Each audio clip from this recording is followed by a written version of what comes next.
Hey, I'm Johnny. I'm one of the pastors in Circle of Hope. My pronouns are he, him, and I want to share a message with you that I hope encourages you. My mother sent me a text message the other day. It was of a groundhog in a cage.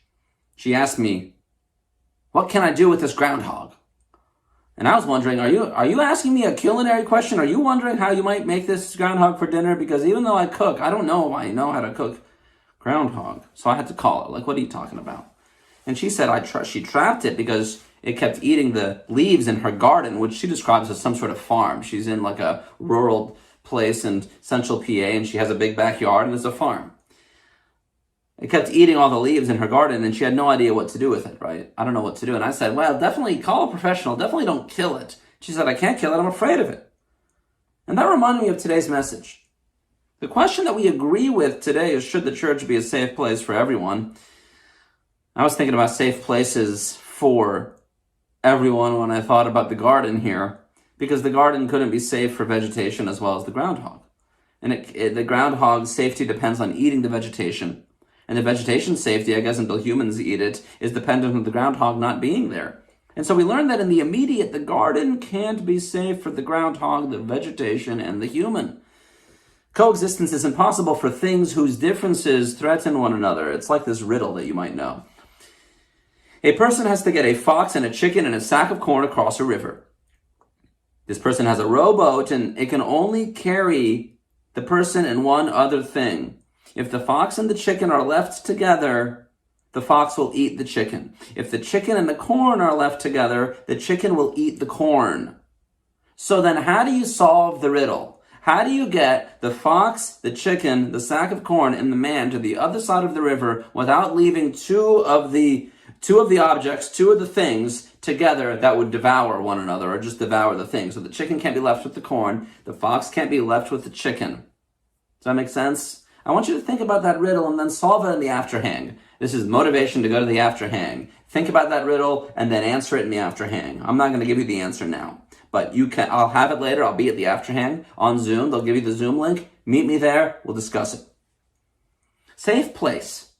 In the 1990s, which feels like a long time ago, Circle of Hope used to call itself a safe place.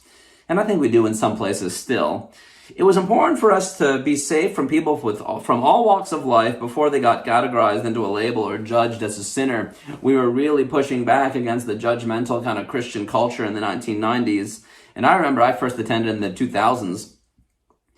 And I was noting I could wear whatever I wanted. You know, we could do all sorts of things that Christians weren't supposed to do. You know, I remember one of the big things was the pastor had tattoos, all like sleeves, all up and down his arms, and then he had a hoodie on, and it was kind of torn up. My mother would have never liked a church like that, and I was surprised that I could be a part of a church like that. It was a church for people who weren't church people, really, and I like that about us, a church for the next generation. And I like that we're a safe place for people who are used to not being in church. And then in the 1990s, it was a perfect match for the rebellious Gen X crowd, you know, the grunge era, you know, Green Day, Kurt Cobain, that kind of thing. Long sleeve shirts under t-shirts. That's what they were wearing. You know, of course, I imagine this is how it was because I showed up as a trying to fit in millennial. But it was good for me, though. That was a cool place to be. So when I think of today's question,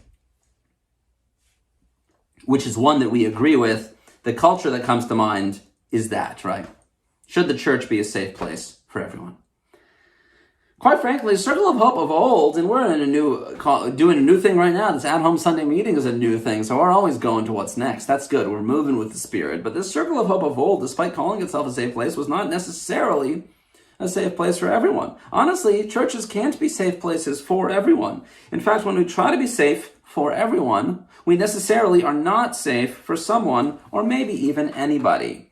That Circle of Hope of old wouldn't be safe for people who thought it was wrong for the pastor to have earrings or to wear torn clothing or even to occasionally use foul language in their talk. We've been known to do that. It wouldn't be safe for people who thought you needed to bring your Bible to demonstrate your holiness, even though I brought my Bible and I wore a tie the first time I came. Or it was necessary to sing certain contemporary Christian music songs to be pious and holy. It wouldn't be safe for someone who thought they might be polluted by an individual that had tattoos or an exposed midriff, as it were. And so we were decidedly safer for the outlier, for the one who wouldn't be safe in other churches. And that's what we meant back then when we said we were an alternative to those other churches, right? The church of the next generation. We had a beautiful vision for a church that was people, that was community whose bodies themselves held truths about Jesus. Our cells, which I hope you get connected to one, were organic, not programmed. They were bastions of community, where the relationships, where the miracle and faith happened between them. It was beautiful. No strong curriculum, no big Bible study, but people were meeting Jesus and connecting with God just through the relationships they had with one another. It was a radical expression of a gospel in a season where churches were more like lecture halls, small groups were more like classes. Circle of Hope has changed and morphed since that time, to be sure, but when I consider safe place, that's what I think of. Safe place to be who I am and not to be judged by Christians. I loved that. I loved that spirit. We're a safe place to have dialogue now between our differences, especially when those differences are mutual. But not all differences share that mutuality, friends. Some differences create more than that. Some differences even lead to enmity. What's the difference between personal differences that we tolerate as we strive to make our church a safe place for dialogue and those differences that we cannot tolerate? What's the difference between differences we can tolerate and differences we can't? The word is power. Power is the force that separates difference from enmity. The reason the fox can't be next to the chicken is that the fox will eat the chicken. The groundhog can't be next to the vegetation because the groundhog will eat the vegetation. The groundhog and the fox both have power over the chicken and the vegetables.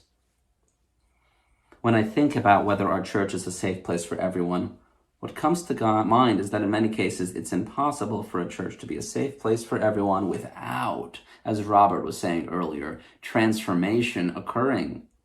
The beauty of the heavenly image of the lion laying down with the lamb is that the lion no longer wants to eat the lamb.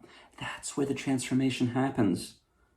But before we defang the lions, we cannot suggest that the church is a safe place for lambs. You know, to use the setting that we're on, every Sunday morning, one of our congregations meets on a farm and there's a hen house there. Hens aren't safe if there's a fox in the hen house. Jesus called Herod famously a fox in his own hen house. Our church strives to be a safe place for the meek and for the vulnerable, those whose faith may be sprouting and whose faith is delicate. We're protective then and provide safety for people whose faith and livelihood needs safety. At least that's what we aspire to be. We are protective of the little ones. Maybe we won't make it in another setting. And we're fierce like a mother bear when it comes to protecting them. We follow Jesus, who demonstrates a similar posture when it comes to protecting the little ones, the least of these. We see Jesus' mother bear instincts when it comes to children and women and other marginalized people. In fact, Jesus demonstrates his commitment to safety when the little ones are threatened. Jesus thinks it's the height of evil to threaten a little one in faith and push them out of the church because they lose their faith. I've witnessed that, and I've even been complicit in that, and oh my Lord, is that painful. And I beg for forgiveness for those things that I've done, and I want to do better. I want to move forward, and I think we can together. Here's what Jesus says. At that time, the disciples came to Jesus and asked, "Who is the greatest in the kingdom of heaven?" Then he called a little child over to sit among the disciples and said, "I assure you that if you don't turn your lives around and become like this little child, you will definitely not enter the kingdom of heaven. Those who humble themselves like this little child will be the greatest in the kingdom of heaven. Whoever welcomes one such child in my name welcomes me. As for whoever causes these little ones to stumble, to trip and to fall into sin, it would be better for them to have a huge millstone hung around their necks and be drowned at the bottom of the lake." Whoa, Jesus, intense. Jesus is describing the defanging of the lion that I was talking about earlier. We find our common safety in all of us becoming little ones so that our little ones are safe. If you threaten the faith of a little one, you are pronouncing a judgment upon yourself. Jesus is making it clear that causing the little ones to stumble or to sin or to lose faith will result in a severe consequence. Jesus makes it clear that his safety is not for everyone. But it can't be for those who threaten the little one. Our church then can't be safe for serial abusers who are not repentant in women, for people who are homophobic and queerphobic and transphobic, for queer folks, for people of color and white supremacists. Does that mean we're not open and safe to all kinds of people? No. But it means that even though everyone is invited to the table, the cost will be greater for some to enter. I have to know that. I have to know the power that I hold, the position I hold in society, and what that means. I want to defang myself when I threaten a little one. In the 1990s, we'd have said, if you're going to judge someone for their torn clothing or their tattoos or for smoking a cigarette out front, this church may not be safe for you.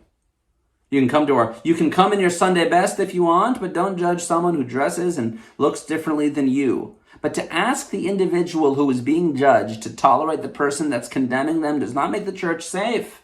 In fact, on the contrary, it makes it quite dangerous. A church that strives to be a safe place for everyone but does not ask questions that relate to the little ones is actually dangerous for them, for the little ones, for the least of these. And those who make it dangerous for the little ones, it would be better for you to have a millstone hung around your neck and tossed into the Sea of Galilee than the judgment that awaits you. Jesus is very clear about that. When we ask the vulnerable to make it safe for the powerful, we're asking the vulnerable to put themselves at risk for the comfort of the powerful. And quite frankly, that is not much different than the way of the world. What alternative is that? That's not any different than how the vulnerable operate in the world. In the world, they're always asked to make way for the powerful at their own expense.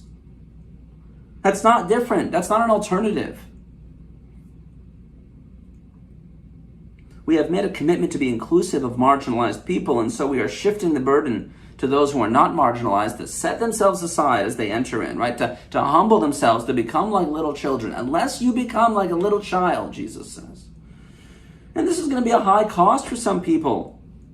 It's going to mean uprooting themselves from how they work in the world. For some people, it might mean uprooting themselves from their families, their jobs, their careers, the things they've built to protect themselves. We're looking for radical commitment from people, and you're the kind of people to do that. We're committed to finding out where power is a force that separates difference from enmity. We're committed to loving our neighbors into transformation. And on the road to transformation, we all are. We're all moving. You want to move with us? Here's your invitation. If we allow wolves among us to keep their fangs and their appetites, we may fancy ourselves as safe for all people because we're safe, but because we're safe for wolves, we won't be safe for sheep. For us, that means we need to soberly acknowledge when we've been complicit in making our church unsafe for the marginalized. And as a member of the marginalized community myself, as a person of color, a brown man, a child of immigrants, I need to still consider that myself. If I'm committed to making our church a safe place, it is essential that I am ready to change what I need to about myself, moving into full transformation, becoming a little one, to make sure that my presence and my body and my ideas aren't threatening to the little ones. We are safe because we're responsible for one another, and we are responsible to the most vulnerable among us. Jesus prioritizes them, the little ones. If you harm them, it is better for a millstone to be hung around your neck and thrown into the lake. That's how we become a safe place for everyone. That's the key. If the church is going to be safe for the most vulnerable, in a sense, it must be dangerous for those who threaten them. And it must threaten the lifestyles that threaten the most vulnerable. So what's the answer then? Can a church be hospitable to everyone? Certainly. And Jesus shows us the way. We need to become little ones. We need to not aspire for greatness. We need to let go of the worldly things that protect us. And in this society, it is our race, it is our gender, it is our sexuality, it is our class. Those are the things that protect us. So whether you're white or a man or straight or middle class or wealthy, those are the forces that hold power in our society. And now we get to enter into transformation and enter into a new life with Jesus, a new humanity, where all these things are set aside for the sake of the fellowship, for the sake of the community, for the sake of the safety of the little ones.